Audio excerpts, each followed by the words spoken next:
An entire world is ready for you to start your career teaching the path to wellness. Mastering the science of mindfulness. And the art of coaching. To help clients achieve mental, emotional, and physical betterment of life. Through movement, nutrition, recovery, and regeneration. Because impacting one person impacts a family. Impacting a family impacts a community. And impacting a community impacts the world. Become an NASM certified wellness coach.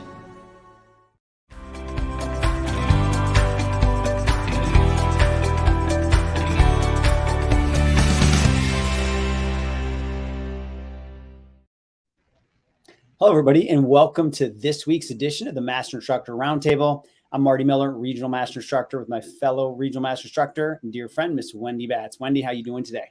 I'm good, Marty. How are you? Great. As always, I look forward to this. We had a great conversation on something we could do to kind of change it up a little bit and kind of go outside the, I'm going to say, normal NASM material, but something that, to me, and I know you as well, is something that I think we need to factor in as we really look to elevate our career. So we're going to go over what we call the book club this week. Yes, I think, we often talk about just our material that we find in our textbook, but guys, in order to really be a better person, there's so many books out there that can teach you ways of dealing with things that you have going on internally, how you handle other people that may disagree with you, but also how do you set goals? How do you become just a better human overall? And so I'm excited to share my 3 favorite books. And Marty, I saw yours and I'm like, man, these are good. So I'm excited about today. And Wendy, I think that we could close the session out. Just be a better human, right? Yes. Just disagree with everything. Be happy and just let it go. We'll keep going. Yes. So let's talk about what we're going to talk about. How about that? So if we go to our first slide, I think it's important to understand that, in order to continue your education, you have to keep reading. Reading is a huge key to success. I know Marty, he hits the gym first thing in the morning. I know that he sets aside certain times to read. I, on the other hand, fit it in when I can. I am a very big audio person. And so just because I don't have a lot of time to sit down and read, based on me reading grading papers, doing what I do at Cal U, as well as reading books at night with my little 5-year-old, who chooses right now to read everything around trucks, monster trucks, and things that are a little bit out of my interest, but because he loves it, that's what we read. And I mean, I think, the big thing too is by setting aside different times, you're really going to, make it a habit. And what we're going to talk about is how successful people really are when they do put reading into their life and throughout their day. Absolutely. And, I admit, growing up as a youngster, reading was not my favorite thing. And I remember clearly after college, obviously it kind of hit my peak in my interest and I loved what I was doing. And I remember about 3 years after college, I ran into one of the books that I'll talk about, and all of a sudden, I couldn't consume enough. And this was before Audible. So I would honestly, what I would do is I'd go out and buy 6 to 8 books at a time, and I'd leave them on my, nightstand or wherever, because that kind of forced me to continue because I saw the other ones that I wanted to read. And I really do believe that was a pivotal point early in my career, helping me understand a lot of other things outside just the science that I still read every day, or not every day, but frequently. So I remember that distinct moment where I was like, okay, I'm enjoying this. And I just continued on. Well, and for me, I read all, when I was younger, but I didn't make it a point. I never got into a series of books. I would read little things here and there that caught my eye. I'd read funny things, things that had nothing to do with my growth in my career. And it wasn't until I actually met my mentor where I was like, you know what, I want you to give me a list, give me some books that that helped you grow. And he did. And that's when I actually started to go and purchase them. Or, like I said, back in the day when you had your CD player, you put your CDs in. So when I would, be driving to work, I would listen to things, back and forth. And it actually helped me talk to people in our industry because I felt like there was this connection. And I'm like, it was kind of like aha moments where I actually put what I was listening to or reading, if you will, to use. And I, like I said, I kind of attribute me asking that question. So what are some good books to start reading, and why?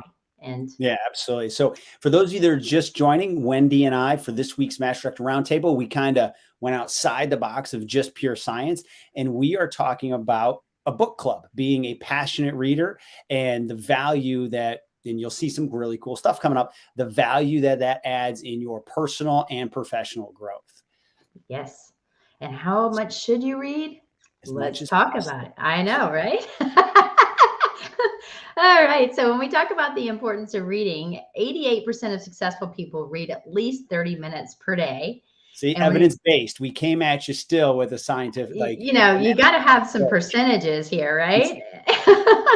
And then, of course, when we talk about rich habits, we're talking about Tom Corley conducted a 5-year study in which he interviewed a host of self-made millionaires. He concluded reading was a key factor in their success. You know who always talks about that too is Neil Spruce. Gets up at 4. I mean, he is like, and for those of you guys that don't know who Neil Spruce is, he actually used to own NASM back in the day. He is now an owner of Fit. He sits on our advisory board. He is a fantastic human, all about nutrition. And I know, reads every single morning in his calendar. And I would say it's probably more than 30 minutes a day. But again, he's very regimented, very scheduled, and fits within this interview to host of self-made millionaires. Right. I'm assuming. I'm just saying. But yeah. You'll see some of the statistics here as we go about how much successful people read. And the funny thing is, when you look at, as we get through the slides, you'll be like, how is that possible? But I've always said, and I stole this from somebody, and I don't remember the who, I'm sure we can look it up, is, if you want to see someone's priorities, watch what they do, right? So if somebody's reading 30 minutes a day, 50 minutes a day, an hour a day, obviously that's a priority. So that's where I'll share some of my secrets, how I've, put more reading or more consumption of knowledge, because I'm an Audible guy now, into my schedule. Because again, if you kind of wait for it to happen, it's generally not going to happen. Mm-hmm. Well, that actually brings up one of my all-time favorite quotes, is when we think about Anthony Robbins. He's actually one of the people that I'm going to talk about today. And one of his quotes is, if you can't, you must. And if you must, you can. And there's a lot to be said. It's a very strong statement that has a lot of ways that you can take that. And that brings, to, like you said, you've got to make it a priority. And if you make it a priority, it really can help you like with so many different things that you don't even think about. Absolutely. And things pop back in your head like years. And you're like, I don't know where I heard, sometimes you can take it out. Like, I'm pretty good about remembering those things. Some people, they have that photographic memory. But those little nuggets just pop up, and you consumed it somewhere, right? So it's always that's very true. Don't claim it for your own, is what I'm saying. Right? Yeah, well, that's why I made sure I quoted mine with the right person that said it, so therefore it doesn't come back and bite me later. Even though I wish I could take credit for that, I cannot. I cannot. So, so we go to the next slide. We want to talk about, of course, Warren Buffett. Yeah, this was one of the ones I was like, what? When I saw this one. I know. Read 500 pages like this every day. I know. That's how knowledge works. It builds up like compound interest. All of you can do it. I love it. All of you can do it, but I guarantee you not many of you will. And I'll tell you, 500 pages a day, yeah, I would love to. He's got me there, right? So now he's a self-made billionaire. So maybe, hopefully, we all fall into the millionaire category. We can read like 100 pages a day. But and we'll get into, I'm sure, what he's reading, right?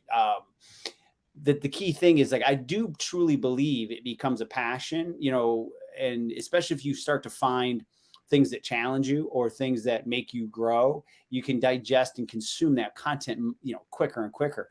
And we have no excuses nowadays because of Audible, right? Like, we used to have to sit with a book, carry the book with you. I travel a ton. It'd be a nightmare for me to have to carry extra stuff. But I'll give my secret now. Where I shifted is I purchased the Audible subscription because it's forced, right? Again, it's a habit. I get the one book per month. So that's a guaranteed 12 books a year right there. And that wouldn't include magazines that I subscribe to and things like that and other things. But what I have found that I really like to do is I don't truly need music when I'm exercising. I am motivated enough to be in the gym. So if I'm doing steady state cardio or something where, the music isn't going to really help my workout, I listen to my Audible during my exercise, because I sneak in some cognitive fitness that way too, because now I'm moving, my heart rate's up. And Wendy, one of the books I probably had in here, I didn't put that one in here, is about cognitive fitness. And again, I'd rather consume that information while I have my heart rate up. So for me, it's like a buy one, get one free. Because as much as I like the music, is that really adding value to my time? No, it's entertainment, which we're going to talk about, but it's not education. So I have found if I'm exercising at least 5 to 7 hours a week between, if I go for a walk, if I do cardio, I do my resistance training, and I'm on my Audible during the majority of that time, how can I have an excuse of not doing it? Oh, I wish I could do that, Marty. I'm all about the music. I need music to get me through my workout.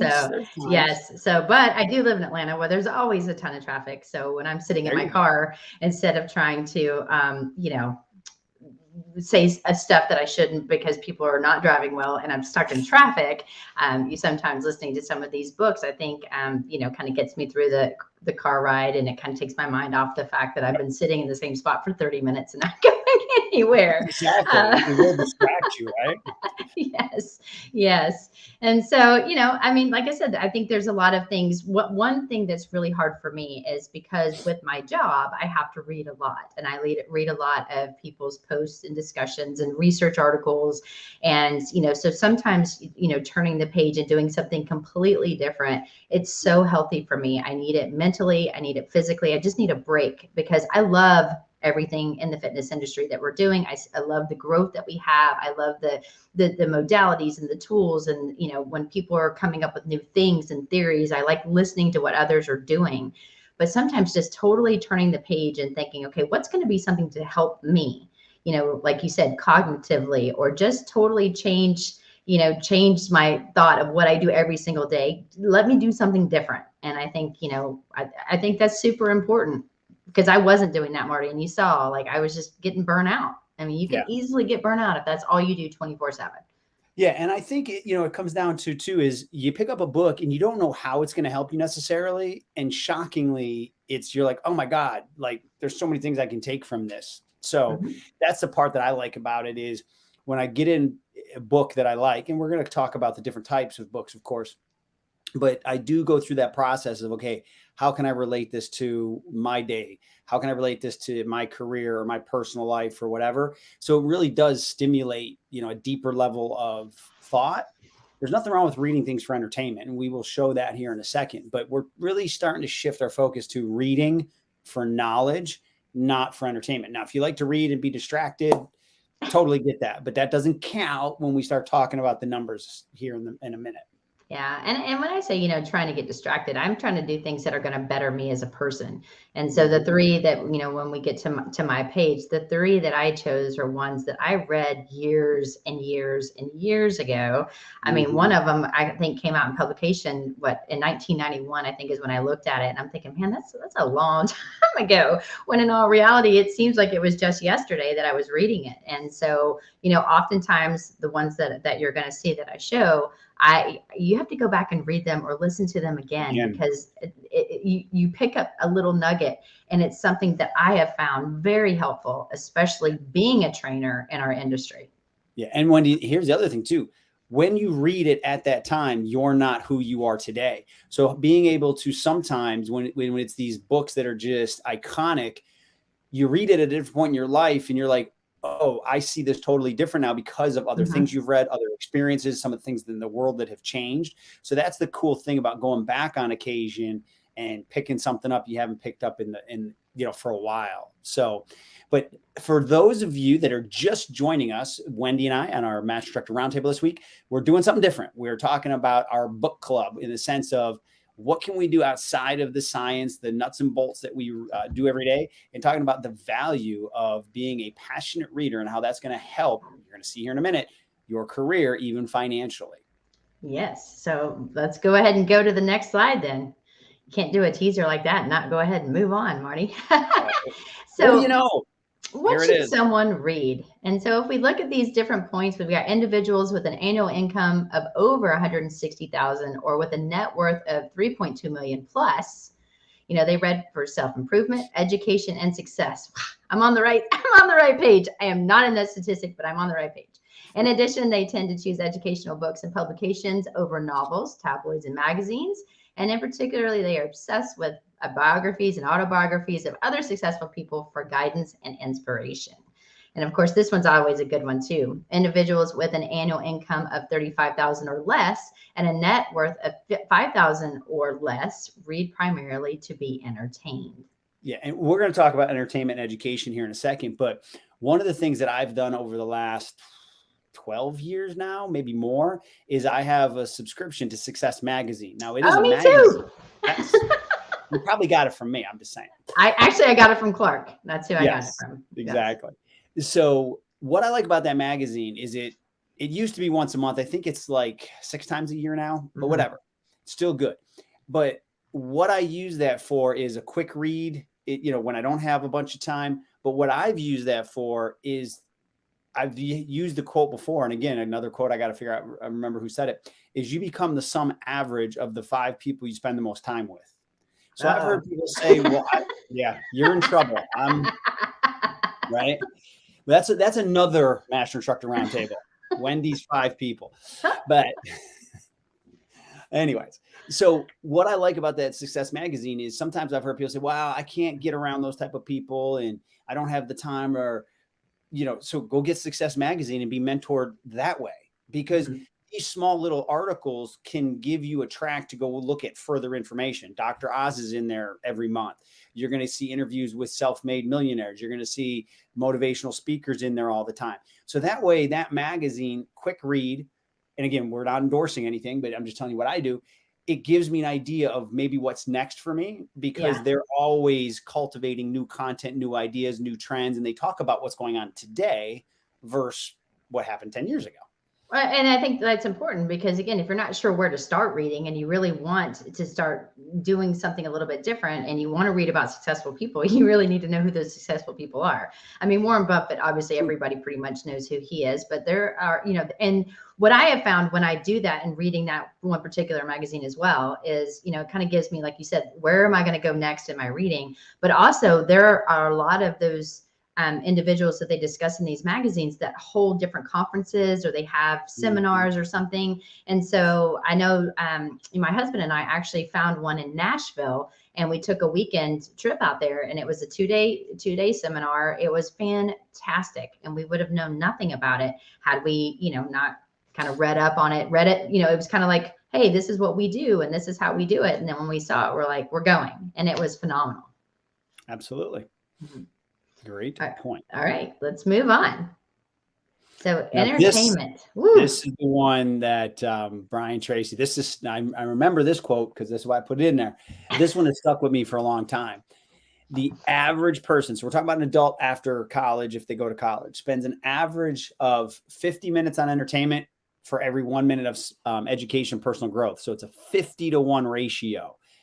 I mean, that's a lot of the 50-to-1 ratio. So he's got a ton of books. I just threw one of them up there, but I like the stop procrastinating, because if you're not reading now, you're procrastinating. Let's get on a plan. I actually have a Brian Tracy on my top 3. How about that? I'm telling you, he's good peeps, smart man, great books. Hopefully he's going to listen to this webinar and be like, you know what, I really Maybe like he'll this. be a special guest one time. I'm telling you. But when we talk about additional benefits of reading has been shown to help prevent stress, depression, and dementia while enhancing confidence, empathy, decision-making, and overall life satisfaction. Marty, tell me more. Well, again, how can we go wrong, right? So that the dementia part, that's kind of what I like about the cognitive fitness in a book that one of my favorite books called Spark is, again, I'll digress for a quick second. I always call it the caveman theory. So we were born to move, and we were born to learn as we move 3-dimensionally. So we'd be having an elevated heart rate. We're processing information as we move. That's how we're designed to learn. That's how the brain's still designed to learn. Hence why I was a nightmare for all my school teachers, because as a young boy, you sit me down for hours and hand me a book. I was claustrophobic in my own body. I needed to move around. You put me in phys ed, I was settled for the rest of the day. It's a scientific fact. They just didn't know it when I was young. So I was the trouble kid. But with that, because of the science, I like to, again, digest that information as my heart rate's up, because it does help stimulate different things in the brain. So it's kind of like a double whammy for me. So it teaches you to focus. It teaches you to control your breathing, can teaches you to focus on a task while you're listening to information. So to me, I thought that was cool. But, I know people that will read first thing in the morning. It kind of sets their day. I know people that like to read at night. You give me a book, let me lay down, I'm out in the first. Me too. I can't Doesn't do work it. for me. Me either. Yeah. So, when you look at this decision making, life satisfaction, because I truly believe anytime someone's improving themselves, whether it's getting more fit, whether it's a better relationship, whether it's better environment, whether it's this increase in knowledge, without them even knowing it, there's a better satisfaction in life, right? Because let's think about it, is we all want the best version of our life for all of, for what we're trying to do. So getting that incremental knowledge, sometimes I think just gives people a satisfaction that they don't even really realize. In my opinion, I can't say that that's been researched, but I'm going with it. I like it. You know what? Because you said it with so much authority. Exactly. I believe you. See right there. I've enhanced my confidence from reading, so I'm going with it. There you go. So, all right, let's move on to the next slide. Oh, we got a question, actually. We'll do a pause. Right. You want to read Juan's question? Let me see. For those who don't know, are there also certifications to achieve better reading habits, improving speed and comprehension? Oh, I don't know if there's certifications. I have run across some things about reading comprehension, things like that. I don't have anything off the top of my head. I'm sure if we have any school teachers here joining in, they would be probably our best resource, but there has to be something out there. Oh, wait, but he's making a point for those who don't know. Sorry, I made it a question. Okay. Yes. Okay. So Juan, you know what? Sorry, I because I was on a totally different thing. When you said we had a question, I was on the wrong slide, but yeah. So you know what? That's actually awesome. I would love to be able to read fast. I would love to be the speed reader. I know that there's a way that you read right in the center of the page and you actually read it like I've kind of do that shockingly. I'm sure you're surprised. Yeah, I can't. And I'm one of those, like, I got to read it and then read it again and, read it again. I just, yeah, I wasn't born that way. That's why I think when someone reads to me and I'm listening to it, I actually comprehend it a little bit more sometimes, because I'll read a sentence and my mind is going somewhere that it shouldn't go. And then I am like, what did I just read? And then I'm rereading the same paragraph over and over again. I'm like, I don't have time to do this. I'm on the same page for like 15 minutes because I just can't get through it, even though it's something that I'm interested in. And, there are people out there. I am that person that, I feel for you, but that's why, thank goodness for Apple stores and, the different stores you can buy podcasts and books and everything, because it's been a lifesaver for me. Education. And before I go through my 3 books, I have to go back to that E versus E ratio. In that study of 50-1, they found out that if you took it down to 5-1, okay, so you still had 5 times the amount of entertainment versus education. Wendy, what do you think happened to their yearly income? Oh, you tell me. It doubled. I would say it doubled, yeah, but I didn't want to. You still get 5 times the amount of entertainment versus education, but it's down from 50. So you're still doing more entertainment, but you've doubled your income over a period of time. We have a question, Marty, actually for you. This is from Maria. So Maria, thanks for joining us. My 9-year-old son is going through what Marty just said about himself as a young boy. I'm curious to know, when did Marty learn to adopt reading? I wonder when my son will get reading seriously. Not soon enough. Not honestly. But again, being my age, when we had children in school that just had that energy, they just thought I'm not going to use the word bad kids, but they were just like, oh, he can't sit still. Yes, I can't sit still because my body's trying to learn by moving and doing and things like that. And so one of the things, if you go back to my books here, I think, interestingly enough, that you asked, Maria, the book that really got me into cognitive fitness is one of on my list. It's called Spark. This may be a phenomenal book for you to read.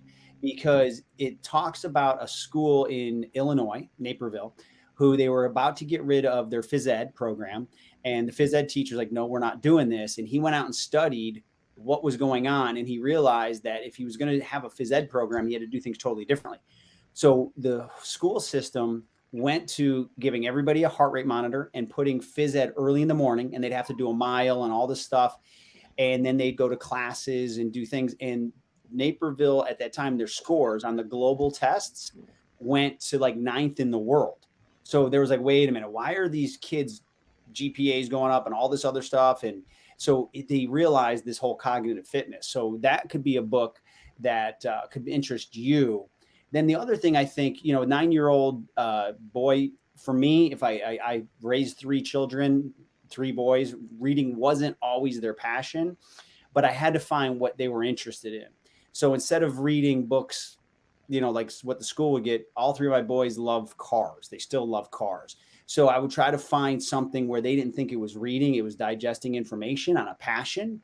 So, you know, and maybe what you do first is get him to move around, burn off some of that energy, and then let them sit down and do some of the stuff. My parents did it the opposite because that's what they know.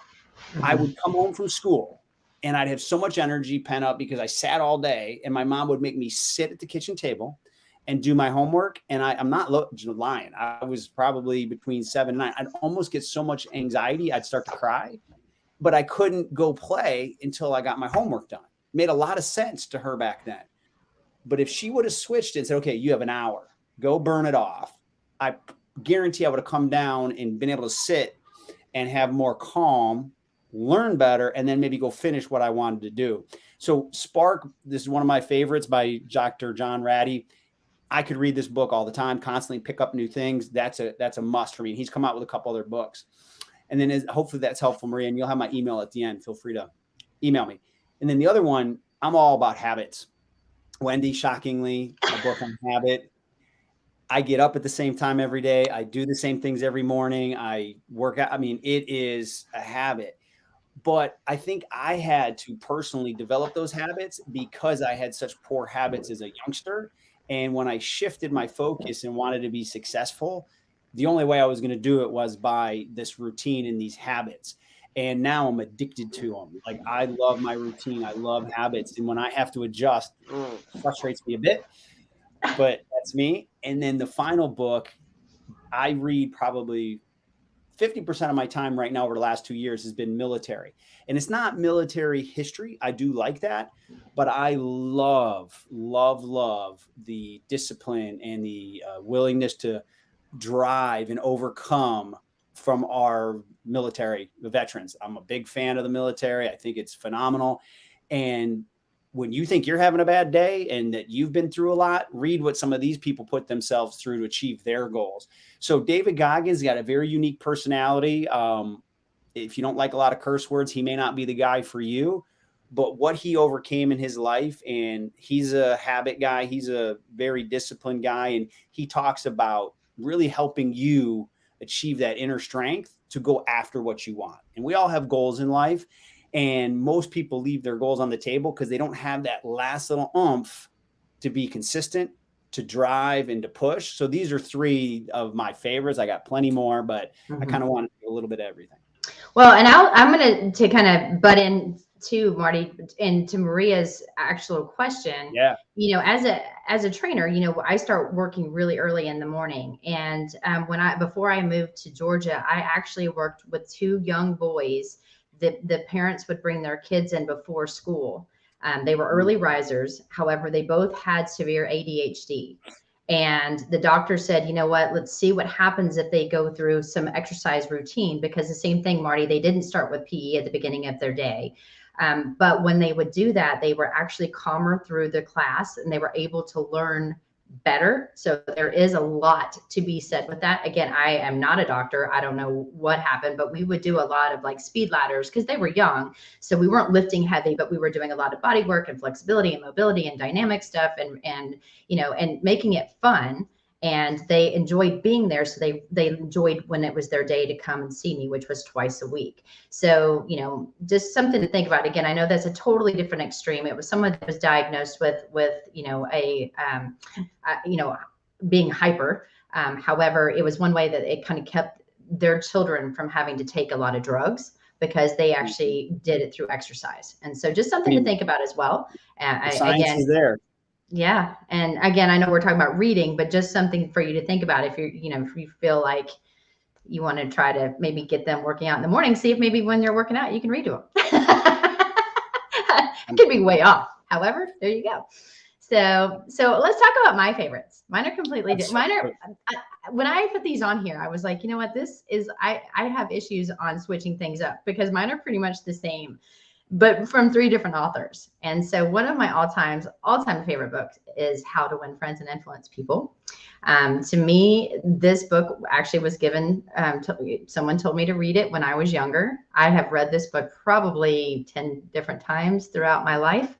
And so when you think about it, the book itself is talking about how you can genuinely become interested in other people and how that's going to help you throughout life. Not just winning people over, but helping you in different types of situations. So it teaches you, how about this, to smile, be a good listener, talk to others in ways that you want to be talked to. And, how do you make people feel like very special? Like what they're talking to you about is impactful. I think that's so important, especially as a trainer.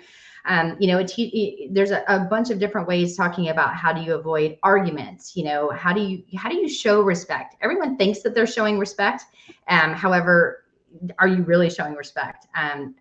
This is a big one. How do you admit when you're wrong? So there's it's a lot of really good information that I think if, you just want something that just different, but then it's something that's going to be very useful in our career, I find that to be a phenomenal read. And Marty, I don't know if you've ever read that one, but multiple times. Yes. And they do have it where you can download it. And if you want to just listen to it, it's a phenomenal read. Another one, Brian Tracy. So you talked about the procrastination one. This one's talking about ultimate goals.